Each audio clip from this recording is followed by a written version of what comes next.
VC. You know, I should be recognized for this. And Crovy's like, hey, I'm putting in the work.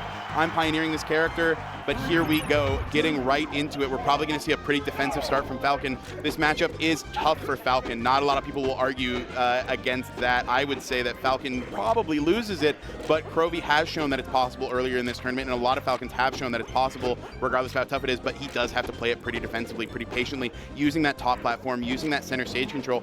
Kirby usually preferring to hide under those side plats, but he is going to go in a little bit too early, landing that forward air into that up tilt, and good DI out, doesn't chase. A really big problem in this game is if you over chase, but in edge guard situation, doesn't get the turnaround on the up tilt, is going to just be a situation where he's going to go for the forward throw. Another edge guard situation, 0% on Kirby, no openings so far. Yeah, so this is a big point. What we're watching right here is a big reason why Migod just said this matchup is so brutal for Falcon. Kirby has a lot of ways to get Falcon off stage, and Falcon's recovery is very linear, so you can throw out one more back air, Kirby's down air is super powerful, and take really early stocks.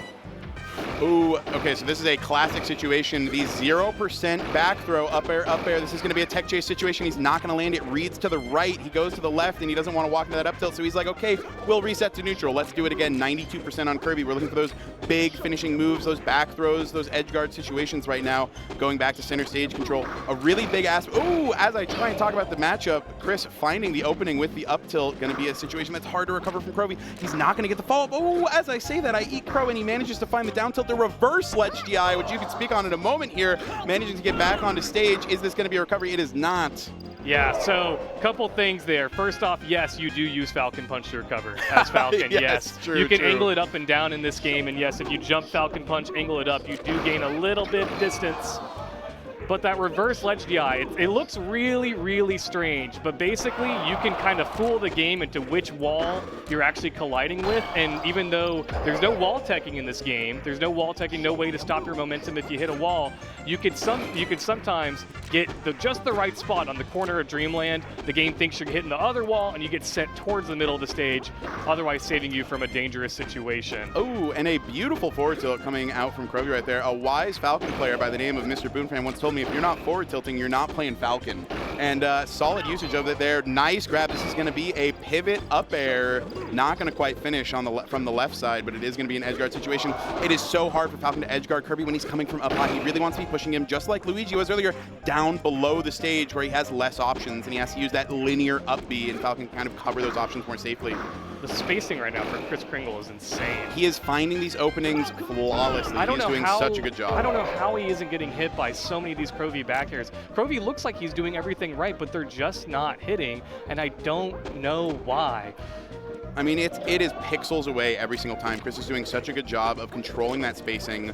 Right there, even, that crouch came out just in time to avoid that back air, and that would have been a stock too. And the forward smash, reading the drop off the platform, solid forward smash coming out from Crovy right there. Forward smash, exactly what I'm talking about with those big, dumb, crazy moves, right? If you read somebody's option, ooh, the down air is brutal from Kirby right here. Gonna be a tech chase situation, perfect lands on the side plat. This is gonna be a back air, tries to go for the nair. Oh, the really good DI coming out from Crovy, but it's not gonna be enough. Oh my goodness. The JV3. Oh my goodness, what a down tilt. Such great awareness that he was going low, was able to nick him. That move is huge, and put him again in a position where they're recovering below ledge and pick up the easy edge guard. Yeah, so that is a tough situation. As a Falcon main myself, I am riddled with PTSD every time I see that down tilt come out. It is a tough one to see.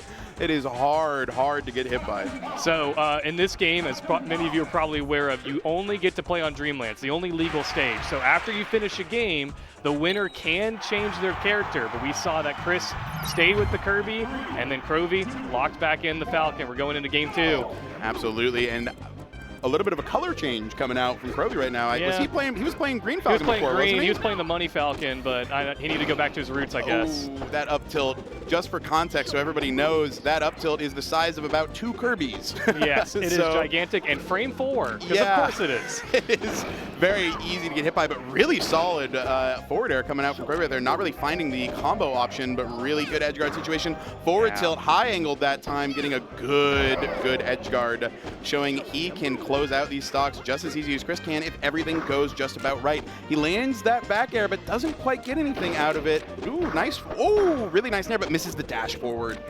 Little bit of an input error coming out from Crovy right there. Oh, but the back air, and that's going to be the down air. That's going to be the stock. 2 stocks under a minute going on right now. What is going on, Mr. Hero? Now we're seeing what the Falcon can do. Again, those big explosive combos, eating those stocks pretty quickly. That is exactly what Crovy wants. You do not want Kirby living at all, much less at a high enough percent. Yeah, I mean, when Kirby starts getting those higher percents, just like we saw in that first game, you really struggle to find those kills. You have to get a read. You have to be dominant in that that neutral game. But if you get those combos at those early percents, you can just finish them.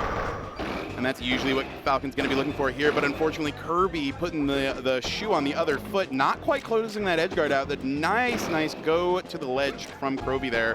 Going to be going to the ledge again. Really comfortable place for Crovy. Oh, Wispy gonna go with the assist there. Yeah. A lot of people have talked about the curse of the tree, and Crovy definitely suffers from it. Taunt cancel on the side of the stage, but it is going to be not something that fools Kris. Kris going for the edge guard. Accidental up smash, but it doesn't matter.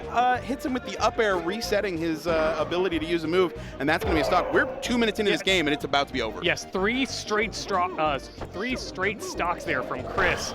Turning this match completely around. Crovy had the first 2 very quick, and now Kris showing why this is a winning matchup for Kirby. Absolutely, and maybe even making Crovy question, hey, maybe I should pull out the Pikachu. This is a tough situation. That's going to be an edge guard almost certainly. Crovy looking for the getting back on the stage, does find the up B on the Kirby, manages to take center stage, dash attack, over dashes against the Kirby, not going to be able to find it, and that's going to be the game. 2-0 for KrisKringle right now. Crovy on his tournament life. 4 straight stocks. Yep. He lost those first 2. Kris said, let me lock in, and took one after another to finish off that game. And Crovy now, one of the favorites to win the entire event, is on his tournament game. Yeah, I believe Crovy might have been the 2nd seed, I think, coming into this. I believe so. I believe he was the 2nd seed. He was absolutely seen as one of the favorites to win it after Super Boom Fan, the 1 seed. So I think I heard the Captain Falcon. He's going for it. He's going for it. He's saying, you know what? I don't think I played good enough. He's talking to himself. Oh, he's singing. Yeah. Oh, he's got a good song now. Maybe the vibes have shifted. Maybe we're seeing something else. Maybe we're seeing something a little different. This is going to be an interesting situation. A little bit of defensive movement coming out from both players right now. A really big part of this matchup is going to be, up tilt comes out. Also a really big part of this matchup, going for that fastball in air, not quite connecting it. Crovy having to back off, still finding the second up B. Kris shaking his head about how silly that was. Oh, really solid back air finding from Kris right there. Doesn't manage to get the turnaround on that up tilt quite fast enough. Covers that ledge, but Falcon manages to grab it anyways. Good back air coming out. Strong start coming out from Falcon right now. If he can land this edge guard, that's going to be a down tilt into back air, and that is the first stock, which would be a sign of good things to come. But man, last game is making me a little worried here. Yeah, you see, Crovy wants those quick stocks that end up with Kirby off stage, so he can get a great down air or an up B to finish it off. But if he doesn't get those, and you give this Kirby an inch. Oh, couple pixels off right there. You have to hit a frame perfect stick jump, dash stick jump to land that up air right there, which I never hit. Crovy does hit quite a few times, but you know, edge guard coming out from KrisKringle there, and we're in a rough situation again where 93% Kirby. You know, he's really going to be struggling to find a finish here. He needs a back air, he needs a forward smash, he needs a grab and a back throw. The one option I didn't list. Yeah, that works. There's another little tiny quirk about the game that I think might be worth mentioning, and it's Big Kirby. Oh, yes. So there's a really funny thing. So there are differences between the American version and the Japanese versions of the game. And one thing they did for some reason was they made Kirby smaller in the American version, but when Kirby uses an aerial up B, like he uses his up special out of the air, great conversion there. Right there. 3 stocks to 1. Yes, he reverts to a slightly larger Japanese size for some reason, and that makes his hitboxes bigger as well. Yeah. So if you see Kris successfully recover back to stage, he is a little bit bigger and a little bit more scary as a result. Yeah, he's a little bit more dangerous, and that means his back air doesn't get the dash after the up air. Taunt cancel into down air. Is this going to be the end? Yeah. There it is. Crovy being like, yeah, I actually am really good at this game, it turns out. That was a very, very different game. I mean, obviously he won, but he was so confident in his actions. He was not giving Kris any room to breathe. He was smothering him and hitting those combos to get quick stocks like Falcon is supposed to do. Yes, like Falcon needs to do in this matchup, right? It is so hard to lock those stocks out at high percent. He was in one high percent situation in there, and he managed manages to close it out with a crazy hook that I didn't expect. Yeah, that was nuts. 2-1, and we are going right into it with the default Falcon skin. We were talking so much about how these guys have different characters, and we might see an entire set of Kirby Falcon. I think we will. There's always something new in this game, I swear. And this is a situation where Crovy's showing off these taunt cancels, moving so much more confidently. Deep second hit of fair, but really good DI coming out. Not going to get anything out of it. Very soft nair, but again, nothing out of it. Doesn't go for that down air follow-up. Ooh, the dash attack clanking with the up tilt. Both players just being like, okay, I don't like this. Let's reset to neutral. Let's do it again. Really good movement coming out on that top platform. Crovy, ooh, really good follow-up. This is going to be an easy hook for the stock. That's the first stock, and Chris maybe looking a little weaker than he was before. He's just getting overran completely. Yeah, Crovy really abusing those fast movements, but Chris looking to shut that down, using 2 tilts into an edge guard situation just to end that stock.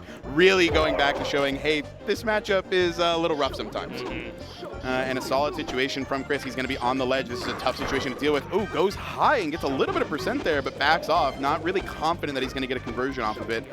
That top plat approach goes for the up smash, and Chris with the SD looking down at the ground. We don't love that. Here in 64 world, you know, we're all buddies, so we want everybody to do well. We want everybody to play well. You hate to see it. Up smash coming out from Crovy too. Momentum shifting almost entirely here. Yeah, so almost definitely what Chris wanted was you can't jump off ledge in this game. You have to drop from ledge first, and he just missed that jump input. And all of a sudden, again, it was starting to look good for Chris again, and all of a sudden with that stock down, Crovy in a better position than before. The Falcon kick. Oh, Falcon kick in neutral. A lovely little bag of tricks moment for sure. Chris finding that forward air though. Oh, you see those crouches. He was baiting for the Falcon kick again, going for it. That's not quite going to finish. This is an edge guard situation, which is very easy to cover for Kirby. 88% Kirby. We're looking for, again, those big finishers. He doesn't have any really good combos to land this, but he does have back throw to kill this. A lot of killing throws in this game compared to other Smash games, though I think Ultimate does also have a lot of killing throws too. They do, but they kill at much later percents. An average Ultimate kill throw might kill at 140 in this game, but a lot of them, you die at 80. Yeah, very true. Center stage Pikachu about 80%. So yeah, there's definitely a lot of situations where, oh, as I try and talk about throws, not hooded, sorry, getting a shield break from KrisKringle there. Yeah, no crazy punish. Yeah, just wants to go for the F smash. Oh, really good fade back from Crovy right there, but it's not quite going to matter. Does get back on stage, but Chris looking to close this out 1 stock to 1 stock. This is not a situation any Falcon main wants to be in. Crovy's been showing off, doing some cool stuff. Let's see if he can do something cool to finish it up. This is going to be a tech chase situation. Oh, misses the drift forward buffered down air. That's usually what Crovy likes going for in that situation. Pushes Kirby really low. Linear recovery, but doesn't manage to get anything. Oh, Chris getting a read on that taunt cancel turnaround on the top platform, doing a really good job of shutting that movement down. Up tilt nair. This could be it for Crovy. This is it for Crovy, and there it is, 3-1. Chris clutching it out. Crovy having a little bit of a rally there at the end, but not quite enough. And Crovy is eliminated. The #1 seed is out. A handshake. They carpooled down. Hopefully it's not an awkward car ride back up. Oh, no. I didn't know that they carpooled down. They have to talk about that on the way back. They do. And we'll be going to dinner after this, too. Might be a little bit of an awkward dinner conversation. Okay, so this puts the bracket in a pretty interesting situation. I believe now we have to see Hooded Chris, right? Yes, that's the next matchup here. Hooded, the last American in the tournament, the only one in top 4, and he has to defend. The United States here from KrisKringle, who just had a really solid showing. And as we mentioned, Chris has a lot of characters, and they're all really good. I was a little surprised his Kirby was a 3-1. I didn't know his Kirby would 3-1 Crovy. Again, Crovy's Falcon is just, I mean, nearly unmatched when it comes to Falcon. So it just goes to show you how great Chris's cast is. Absolutely. His roster depth is, like I said, pretty much only rivaled here by Boom, who obviously is one of the best 12 character battle players in the world, but I mean, Chris is no slouch on a very deep roster. Such a smart down tilt. Interesting. It is so smart. I hate to see it, though, as a Falcon player. It makes me so sad. But I think what's really interesting going into the America versus Canada set that we're about to see is what matchup are they going to play, because Hooded won the last matchup pretty convincingly, I think, right? No, so they lost. Yeah, so they played earlier, and Chris won 2-0. Now, I don't know the matchup. I don't know what characters they play. That was in pools, and Chris won 2-0. And that was Hooded's only loss